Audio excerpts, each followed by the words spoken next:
Hai teman-teman, masih takut dan minder kalau harus bicara di depan umum atau groginya kebangetan kalau harus bicara di depan banyak orang?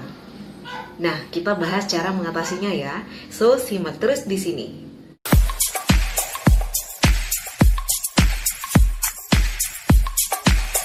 Ya, bayangkan teman-teman, ketika teman-teman sudah siap untuk berdiri di depan banyak orang, kemudian sudah siap untuk menyampaikan sesuatu, tetapi karena grogi, akhirnya semuanya blank dan semuanya hilang.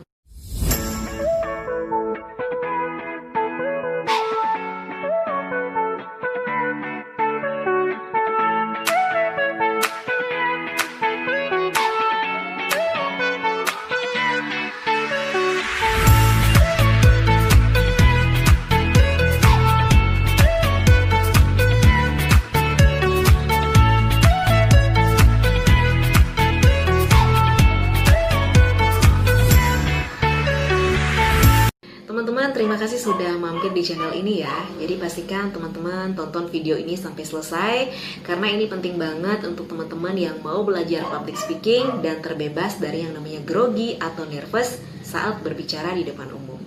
Jadi sebelum lanjut, pastikan teman-teman yang belum subscribe, boleh subscribe channel ini dan aktifkan lonceng notifikasinya, sehingga teman-teman bisa update video-video berikutnya di channel ini. Nah, teman-teman semua, berbicara tentang public speaking ya, ketika menjadi seorang public speaker adalah sesuatu yang luar biasa ketika kita bisa terbebas dari yang namanya hambatan-hambatan. Nah, salah satu hambatan dalam public speaking itu adalah nervous atau grogi. Nah, nervous atau grogi ini bisa menjadi musuh terbesar ya dari teman-teman yang mau belajar public speaking dan akan menekuni dunia public speaking ini untuk menjadi seorang public speaker. Nah, coba dibayangkan ketika nervous atau grogi ini bisa mengganggu performa teman-teman. Ketika kita berada di atas panggung, kemudian hanya cuman karena grogi atau nervous ini semuanya ngeblank, semuanya hilang dan buyar sudah. Nah, di sini teman-teman harus bisa mengatasi yang namanya grogi atau nervous. Nah, kita akan bahas 3 hal untuk mengatasi rasa grogi. Yang pertama adalah berpikiran positif. Nah, teman-teman, penting banget untuk teman-teman berpikiran positif ya. Jadi di sini teman-teman harus meyakinkan diri teman-teman bahwa teman-teman bisa. Jadi biasanya ya di awal ketika kita diharuskan untuk berdiri di depan umum, entah dari mana datangnya pikiran-pikiran negatif seperti misalnya pertanyaan-pertanyaan terhadap diri sendiri. Bisa nggak sih saya tampil dengan maksimal? Bisa nggak sih penampilan saya bagus? Kira-kira audiens mengerti nggak sih dengan apa yang saya mau bilang nanti ketika saya di depan umum? Nah, pertanyaan-pertanyaan seperti ini justru adalah sebuah keraguan-raguan teman-teman.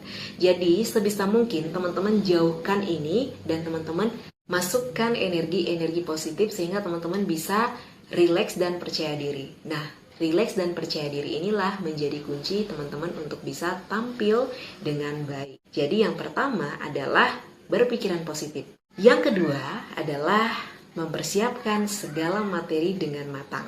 Nah, teman-teman, biasanya ketika teman-teman tahu bahwa akan berbicara di depan umum atau akan tampil di depan umum, jadi teman-teman sebisa mungkin harus mempersiapkan segala materi dengan matang. Materi yang dimaksudkan di sini adalah apa yang akan teman-teman perbincangkan dan kira-kira apa sih yang akan dibahas. Jadi di sini apakah teman-teman sebagai seorang MC, apakah teman-teman sebagai seorang moderator, apakah teman-teman memberi sambutan sebagai ketua panitia misalnya, atau teman-teman sebagai seorang leader. Jadi ini penting. Nah, persiapan matang seperti apa aja sih? Jadi teman-teman misalnya mempersiapkan namanya pilihan kata yang tepat. Nah, sebagai seorang MC, pilihan kata yang tepat ketika sebagai seorang ketua panitia, kemudian sebagai seorang leader misalnya, itu penting teman-teman persiapkan. Karena kita tidak pernah tahu ya hal-hal yang akan terjadi di luar dugaan ketika kita ada di atas panggung. Ketika teman-teman lupa akan sesuatu hal misalnya yang ingin disampaikan, jadi teman-teman bisa tahu apa yang menjadi pengganti kata yang lupa tadi gitu. Jadi persiapkan materi dengan matang ini penting ya, dari bahan, dari apa yang dibicarakan, kemudian pilihan kata yang tepat dan cadangan kata yang harus diucapkan ketika terjadi sesuatu di luar dugaan ketika kita di atas panggung. Jadi mempersiapkan materi dengan matang ini sangat penting sekali untuk teman-teman lakukan. Yang ketiga adalah berlatih sebelum berbicara. Nah teman-teman, sangat tidak mungkin ya kalau misalnya kita harus berbicara di depan umum tanpa ada perencanaan, tanpa ada katakanlah latihan gitu ya. Jadi berlatih sebelum berbicara ini penting teman-teman.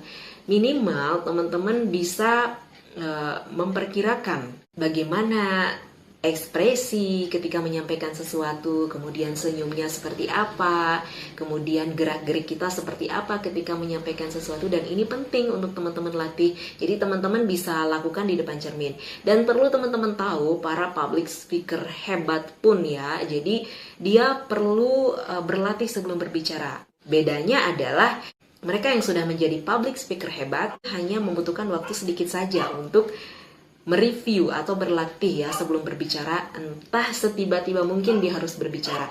Itu sebabnya untuk teman-teman yang belajar public speaking, jadi harus membiasakan hal ini.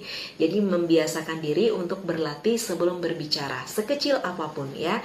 Jadi teman-teman sekali lagi bisa lakukan di depan cermin. Jadi teman-teman lihat bagaimana ekspresi yang teman-teman bisa sampaikan, sehingga teman-teman bisa membedakan fokus terhadap audiens saat seperti apa, dan lebih pentingnya lagi teman-teman tetap fokus pada diri sendiri untuk tetap berpegang pada materi yang ingin disampaikan, sehingga tujuan dalam komunikasi di depan umum tersebut tersampaikan. Ketiga hal ini, berpikiran positif, teman-teman mempersiapkan segala materi dengan matang sehingga teman-teman percaya diri untuk membawakannya, dan yang terakhir adalah berlatih sebelum berbicara. Saya yakin nih teman-teman bisa mengatasi yang namanya grogi. Jadi percayalah, mulai untuk lakukan step by step. Tidak peduli teman-teman yang baru ada pengalaman sekali berbicara di depan umum, atau misalnya belum ada pengalaman sama sekali. Jadi kalau teman-teman ada kesempatan untuk berbicara, entah teman-teman menjadi seorang MC, entah teman-teman menjadi seorang leader, ataupun teman-teman sebagai seorang moderator atau seorang ketua panitia misalnya yang harus berbicara di depan umum, harus memulai untuk mengaplikasikan ini. Jadi 3 tips sederhana ini saya yakin kalau teman-teman aplikasikan, disertai dengan berlatih secara terus-menerus, pasti bisa. Nah, kira-kira terjawab? Ingat, aplikasikan ya. Praktekkan secara langsung dan berlatih secara terus-menerus. Nah, sekian video kali ini teman-teman. Jika teman-teman ada pertanyaan, boleh ketik di kolom komentar ya. Atau teman-teman boleh share pengalaman teman-teman saat pertama kali berbicara di depan umum dan ada groginya.